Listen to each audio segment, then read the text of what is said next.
نحمدہ و نصلی علی رسولہ الکریم اما بعد اعوذ باللہ من الشیطان الرجیم بسم اللہ الرحمن الرحیم السلام علیکم ورحمۃ اللہ وبرکاتہ۔ امید کرتا ہوں آپ صحت اور ایمان کی اعلیٰ حالت میں ہوں گے۔ اللہ تبارک و تعالیٰ آپ کو اور آپ کے اہل خانہ کو ہمیشہ ہنستا مسکراتا رکھے۔ خوابوں کی تعبیر میں ہمارا جو آج کا خواب ہے وہ ہے خواب میں چنبیلی کا پھول دیکھنا۔ علامہ ابن سیرین رحمۃ اللہ علیہ نے خواب میں چنبیلی کا پھول دیکھنے کی 4 مختلف صورتیں بیان کی ہیں۔ ہر صورت کی الگ الگ تعبیر بیان کی ہے۔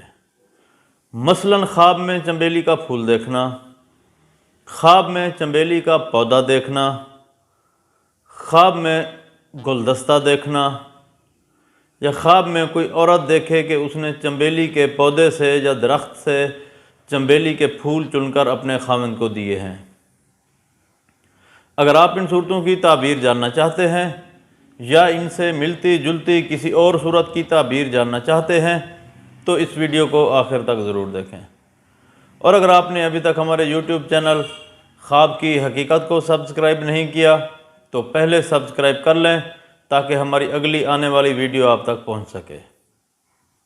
علامہ ابن سیرین رحمۃ اللہ علیہ نے فرمایا ہے کہ اگر کوئی شخص خواب میں دیکھے کہ اس کو کسی نے چنبیلی کے پھول کا گلدستہ دیا ہے تو اس خواب کی تعبیر یہ ہے کہ خواب دیکھنے والے شخص کی اپنے کسی دوست کے ساتھ کوئی ایسی گفتگو ہوگی جس سے دونوں جدا ہو جائیں گے۔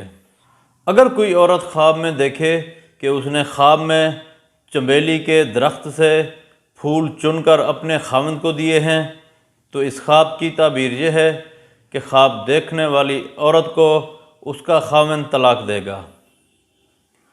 اگر کوئی شخص خواب میں دیکھے کہ اس نے خواب میں چنبیلی کا پودا دیکھا ہے تو اس خواب کی تعبیر یہ ہے کہ خواب دیکھنے والے شخص کی ملازمہ یا کوئی ملازم فرار ہوگا جس سے خواب دیکھنے والے شخص کو تکلیف پہنچے گی، اس کا دل بے قرار ہوگا۔ اگر کوئی شخص خواب میں دیکھے کہ اس نے خواب میں چنبیلی کا پھول دیکھا ہے تو اس خواب کی تعبیر یہ ہے کہ خواب دیکھنے والے شخص کو کچھ ملے گا۔ بعض اہل تعبیر تو یہ بھی فرماتے ہیں کہ خواب دیکھنے والے شخص کے ہاں بیٹا پیدا ہوگا۔ اللہ تبارک و تعالیٰ سے دعا ہے کہ اللہ تبارک و تعالیٰ ہمارے خوابوں کو ہمارے لیے باعث رحمت اور باعث برکت بنائے۔ السلام علیکم ورحمۃ اللہ وبرکاتہ۔